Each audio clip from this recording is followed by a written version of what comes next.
Examples చెప్పా పబ్లిక్కి. తిరుపతిలో ఒక నోన్ కన్విక్ట్ ఉండేవాడు, మీకు ఐడియా ఉంటుంది అప్పుడు, కిల్లర్, ఉమెన్ కిల్లర్. నేను సీఎంగా ఉన్నప్పుడు ఒకడు ఏం చేశాడంటే అలోన్గా ఉండే ఉమెన్ ఎక్కడుంటే అక్కడికి వెళ్ళేవాడు, బండరాళ్ళు తీసుకొని చంపేశాడు. ఇంకేం లేదు, వెపన్స్ లేదు, అవును, బండరాళ్ళు తీసుకొని అదొక రకమైన చంపేసి బంగారం కూడా తీసుకున్నాడు కాదు. ఎక్కడెక్కడ చేసేవాళ్ళు, పశువులు మేపుతా ఉంటే, ఒంటరి ఇల్లు ఉంటే అక్కడ పోయి చేసేసాడు. దాంతో కమోషన్ 30 మంది 35 మంది చనిపోయారు. కమోషన్ వచ్చేసింది. అప్పుడు నేను దొరగారు ఉంటే, దొరగారు ఏమైంది చెప్పండి, ఏంటి ఎవిడెన్స్ వస్తున్నారా, మొత్తం భయంకరంగా ఉంది అవుతాడని అడిగితే లాస్ట్లో అన్నాడు, సార్ చేస్తున్నాడు. కాదు, ఫారెన్సిక్ ఎవిడెన్స్ కలెక్ట్ చేశారు. చేసిన తర్వాత కంప్యూటరైజ్ చేయమన్నా, టాలీ చేయమన్నా. మా దగ్గర లేదు సార్, ఇప్పుడు ఇది ఒక 6 నెలలు పడుతుంది అన్నాడు. చంపుతున్నావు, మొత్తం నోన్ కన్విక్ట్స్ అన్ని పెట్టండి, ఎవిడెన్స్ అండి అన్నీ చేసినా టాలీ చేశారు. తిరుపతిలో ఉన్నాడు, జైలుకి పోయి వచ్చాడు. అంటే వాడికి జీవితంలో ఎక్కడ జరిగిందా లేకపోతే నేచర్ వచ్చిందా తెలియదు మనకు. అదే ఎక్కడ ఏదో ట్రిగ్రాఫ్ అయిపోయింది అంటే అయిపోయింది, చంపేస్తున్నాడు. ఇంకేం చేయాలండి? కడాన ఒక పారిపోతాడు, ఎన్కౌంటర్ చేస్తే అది వేరే విషయాలు. అంటే నేనేమంటానంటే అలాంటి నేచర్ని చూసాం కానీ ఇది బియాండ్, అది వ్యక్తి, ఇది ఇన్స్టిట్యూషన్, దట్ చీఫ్ మినిస్టర్.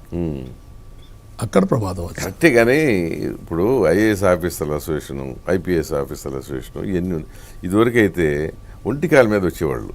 నేనేమంటానంటే అతను టార్గెట్ చూస్తే ఏ చీఫ్ మినిస్టర్ మీ దగ్గరికి వచ్చాడా? I'm asking you, A chief minister అయినా రామోజీ దగ్గరికి పోయాడా? మీడియా దగ్గరికి వచ్చారా? వీళ్ళు మాట్లాడుతున్నారు, మీరు జీవో నెంబర్ 1 ఏదో తీసుకొచ్చి, 1 కాదు 4, అది 2430. రాజశేఖర రెడ్డి సీఎంగా ఉన్నాడు, మీడియా మీద ఆంక్షలు పెట్టాడు. నేను అపోజిషన్ లీడర్, నేరుగా అసెంబ్లీకి వెళ్ళాను. ఏంటి నీ కథ చెప్పు, ఏం చేస్తున్నాను.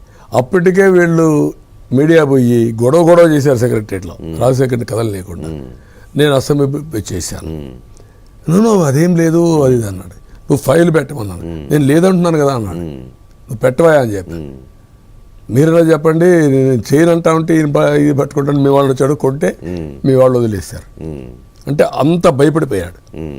ఇప్పుడు ఆ సిచ్యువేషన్ ఉందా? ఎందుకు భయపడ్డారు మీ వాళ్ళు? మీడియా దానికి కూడా ప్రిపేర్ చేశాడు.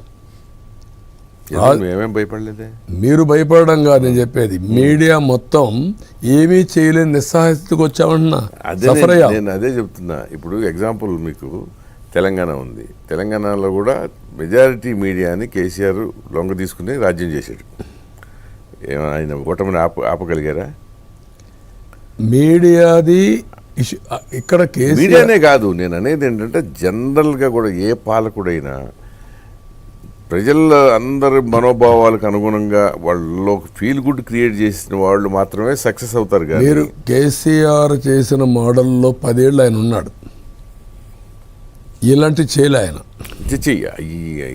పాపం ఇట్లా పోలిస్తూ మాత్రం పాపం నిజంగా చెప్తా, ఇంత కక్షపూరితం ఈ అవలక్షణాలు లేదు. అందుకే నేచురల్ ప్రాసెస్ నా మీద కూడా వ్యతిరేకత వచ్చింది, అది వేరే విషయం. అవును, కానీ అతనిది అది కాదు. ఎవడైనా ఎదురు తిరిగితే కడాన ఆ థీరీ ఏంటంటే భార్యని కూడా ప్రేమించరు, పిల్లల్ని ప్రేమించరు, తల్లిని ప్రేమించరు, వాళ్ళే ప్రేమించుకుంటారు, వాళ్ళు కూడా వాళ్ళు ప్రేమించరు, ఎగోని ప్రేమించుకుంటారు. ఏదో అది వాడు ఒక అతీతం అదే అయిపోతుంటారు. అలాంటి వాళ్ళు ఏం చేయాలి మనం? కానీ ఇప్పుడు మీ కుటుంబం సందే